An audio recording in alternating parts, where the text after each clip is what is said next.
भारतीय इतिहास आज का टॉपिक होगा हमारा भारतीय इतिहास से संबंधित। भारतीय इतिहास में क्या क्या होते हैं उसके बारे में जानेंगे। तो आप देख सकते हैं इधर, देखिए भारतीय इतिहास में प्राचीन भारतीय इतिहास के बारे में आज जानेंगे हम। प्राचीन भारतीय में देखेंगे आप प्राचीन भारतीय इतिहास की जानकारी के साधन।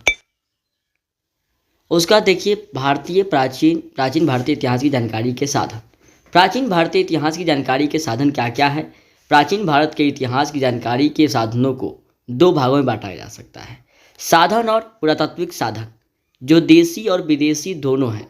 साहित्य साधन जो दो प्रकार के हैं, धार्मिक साहित्य और लौकिक साहित्य। धार्मिक साहित्य में दो प्रकार होते हैं, ब्राह्मण ग्रंथ और अब्राह्मणीय ग्रंथ। ब्राह्मण ग्रंथ को दो प्रकार बांटा गया, श्रुति इसमें वेद होता है, ब्राह्मण उपनिषद इत्यादि होते हैं, और स्मृति जिनके अंतर्गत रामायण महाभारत पुराण स्मृतियाँ आदि आती है। लौकिक साहित्य भी चार प्रकार के होते हैं, ऐतिहासिक, विदेशी विवरण, जीवनी और कल्पना प्रधान एवं अल्प साहित्य। पुरातात्विक सामग्री को तीन भागों में बांटा गया है, अभिलेख, मुद्राएं, भग्नावशेष, स्मारक। साहित्य की बात करेंगे तो साहित्य के देखिएगा यहाँ पर साहित्य साधन क्या है। साहित्य में जानते हैं कि साहित्य के साधन कितने हैं, 10 साधन हैं। कौन कौन? धार्मिक साहित्य, ब्राह्मण ग्रंथ, श्रुति यानी वेद ब्राह्मण उपनिषद वेदांग होते हैं, स्मृति रामायण महाभारत पुराण स्मृतियाँ, अब्राह्म ग्रंथ यानी पांचवा, लौकिक साहित्य, ऐतिहासिक साहित्य, विदेशी विवरण, जीवनी, कल्पना प्रधान, तथागत साहित्य होते हैं। देख रहे हैं पुरातात्विक साधन में कौन कौन है। तो आते हैं अभिलेख, आते हैं मुद्राएं, आते हैं भग्नावशेष, स्मारक आते हैं। साहित्य साधन में क्या आते हैं? साहित्य साधन में आते हैं वेद। तो फर्स्ट पर आता है वेद। वेद है क्या? ऐसे ग्रंथों में वेद सर्वाधिक प्राचीन है और वे सबसे पहले आते हैं। वेद आर्यों के प्राचीनतम ग्रंथ है जो चार भागों में बांटा गया है। ऋग्वेद, सामवेद, यजुर्वेद, अथर्ववेद से आए। आर्यों के प्रसाद, परामर्श, युद्ध, अन्यासों, दासों और दस्ताओं से उनके निरंतर संघर्ष और उनके सामाजिक, धार्मिक, आर्थिक संगठन की विशिष्ट मात्रा में जानकारी प्राप्त होती है। इसी प्रकार अर्थव्यवस्था के तत्कालीन संस्कृति और एवं तथा विज्ञानों का ज्ञान प्राप्त करती है। देख सकते हैं ब्राह्मण क्या होता है? वैदिक मंत्रों तथा साहित्यों की गद्य टीकाओं को ब्राह्मण कहा जाता है। पुरातन ब्राह्मण में ऐतरेय थे, शतपथ ब्राह्मण, पंचविंश ब्राह्मण, तत्तीय ब्राह्मण आते थे। विशेष महत्वपूर्ण थे। ऐतरेय के अध्ययन से राज्याभिषेक तथा अभिषेक नृपतियों के नामों का ज्ञान प्राप्त होता है। शतपथ के 100 अध्याय भारत के पश्चिमोत्तर के गंधार, शैल्य और केकई आदि और साक्ष्य देश, क्रू, पंचाल, कौशल तथा विदेश के संबंध में ऐतिहासिक कहानी प्रस्तुत करते हैं। राजा प्रशिक्षित की कथा ब्राह्मणों द्वारा ही अधिक स्पष्ट हो गई। उपनिषद की बात करेंगे। उपनिषदों में बृहदारण्यक उपनिषद तथा छांदोग्य सर्वाधिक प्रसिद्ध है। इन ग्रंथों से बिंबिसार के पूर्व के भारत की अर्थव्यवस्था आदि की जानकारी है। पश्चिमी परीक्षित, उनके पुत्र जन्मेजय पश्चातकालीन राजाओं का उल्लेख इन्हीं उपनिषदों में किया गया है। इन्हीं उपनिषदों से यह स्पष्ट होता है कि आर्यों का दर्शन विश्व के अन्य सभ्य देशों के दर्शन से सर्वाधिक तथा अधिक आगे था। आर्यों के आध्यात्मिक विकास, प्राचीनतम धार्मिक अवस्था तथा चिंतन के जीते जागते जीवंत उदाहरण इन्हीं उपनिषद में मिलते हैं। बात करेंगे कि वेदांग की। वेदांग क्या होता है? तो वेदांग जानते हैं, युगांतर में वैदिक अध्ययनों के लिए 6 विद्याओं की शाखाओं का जन्म हुआ, जिन्हें हम वेदांग कहते हैं। वेदांग का शाब्दिक अर्थ होता है वेदों का अंग। तथापि इस साहित्य के पौरुष पे होने के कारण श्रुति साहित्य में से पृथक ही गिना जाता है। वे ये शिक्षा, कल्प, व्याकरण, निरुक्त, छंदशास्त्र, ज्योतिषी, वैदिक शाखाओं के अंतर्गत की उनका पृथक पृथक वर्ग स्थापित हुआ और इन्हीं वर्गों के पाठ्य ग्रंथों के रूप में सूत्रों का निर्माण हुआ।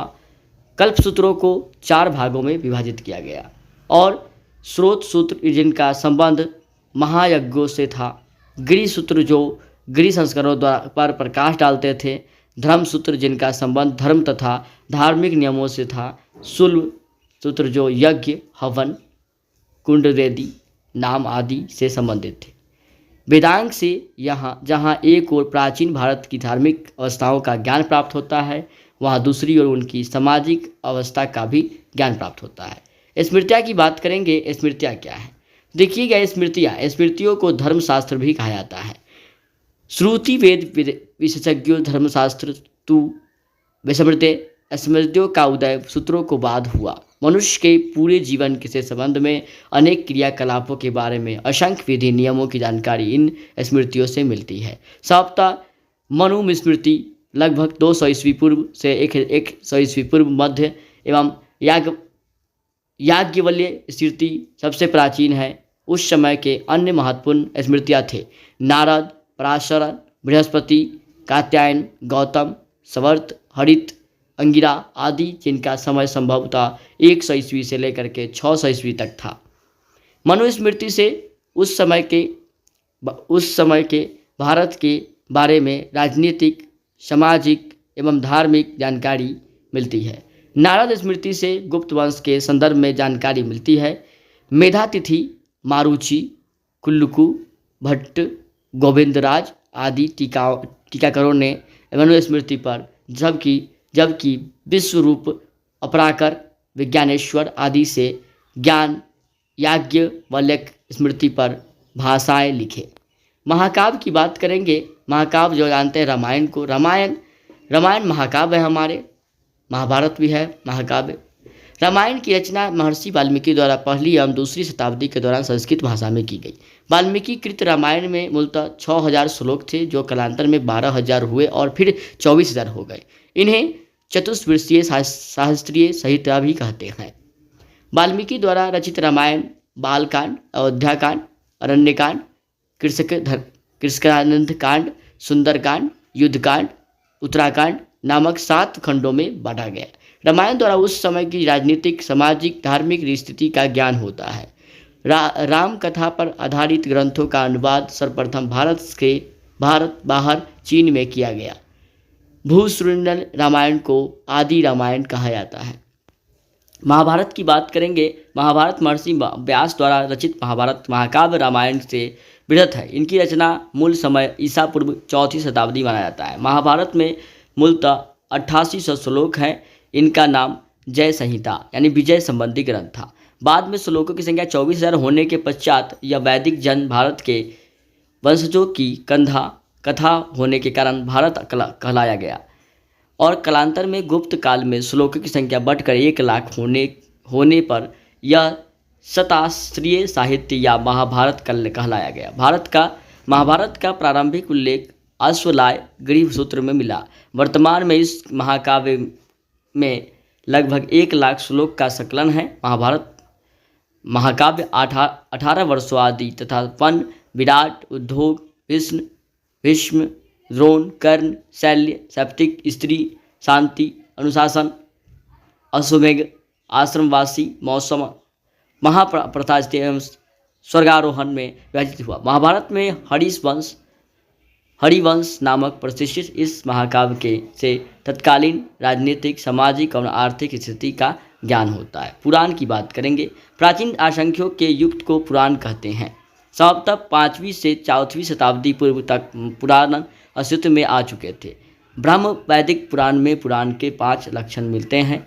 यह है सर्प, प्रतिसर्ग, वंश, मनवंतर, वंशानुचरित। कुल पुराणों की संख्या 18 है। पहला ब्राह्मण पुराण, पद्म पुराण, विष्णु पुराण, वायु पुराण, भागवत पुराण, नारदीय पुराण, मार्कंडेय पुराण, अग्नि पुराण, भविष्य पुराण, ब्रह्म वैवर्त पुराण, लिंग पुराण, वराह पुराण, स्कंद पुराण, वामन पुराण, कुर्मिक पुराण, मत्स्य पुराण, गरुड़ पुराण और ब्राह्मणीय पुराण। बौद्ध साहित्य की बात करेंगे। बौद्ध साहित्य को त्रिपिटक कहा जाता है। महात्मा बुद्ध के परिनिर्वाण के उपरांत आयोजित विशिष्ट बौद्ध संगीतों में संकलित किए गए त्रिपिटक संस्कृत त्रिपिटक है। संभवतः सर्वाधिक प्राचीन धर्म ग्रंथ है। बुलर एवं रीज डेविसन महोदय ने पिटक का शाब्दिक अर्थ टोकरी बताया। त्रिपिटक, सुत्त पिटक, विनय पिटक और अधिम पिटक। जैन साहित्य की बात करेंगे। ऐतिहासिक जानकारी हेतु जैन साहित्य भी बौद्धिक साहित्य की ही तरह महत्वपूर्ण है। अब तक उपलब्ध जैन साहित्य प्राकृतिक एवं संस्कृत भाषा में मिलते हैं। जैन साहित्य जिसे आगाम कहा जाता है, इनकी संख्या 12 बताई गई है। आगे चलकर इनके उपांग भी कहते हैं। उपांगों के साथ साथ जैन ग्रंथों में 10 प्रकीर्णन, 6 छंद सूत्र, 1 नदीक सूत्र, अनुयोगी द्वारा 4 मूल सूत्र हैं। इन आगम ग्रंथों की रचना स्वतः श्रोताबद्ध सांप्रदायिक आचार्यों द्वारा महावीर स्वामी की मृत्यु के बाद की गई।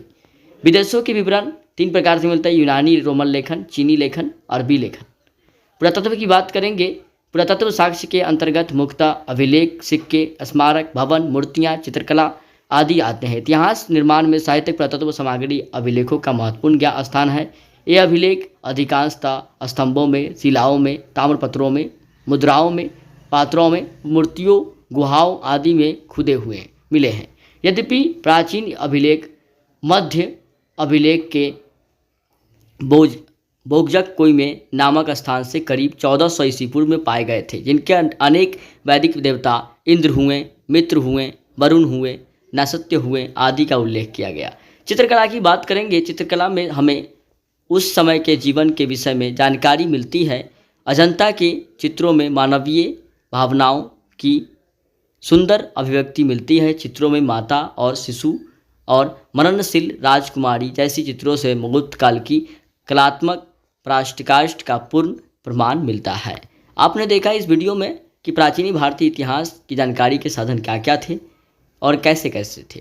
आपको वीडियो अच्छा लगा हो तो शुरू से पहले अंत तक जरूर देखें, और वीडियो अच्छा लगा हो तो आप चैनल को सब्सक्राइब कर दें, लाइक कर दें और शेयर कर दें। कमेंट करके जरूर बताइएगा हमारा वीडियो कैसा बना। चलिए, thanks for watching my video. It's okay, good bye.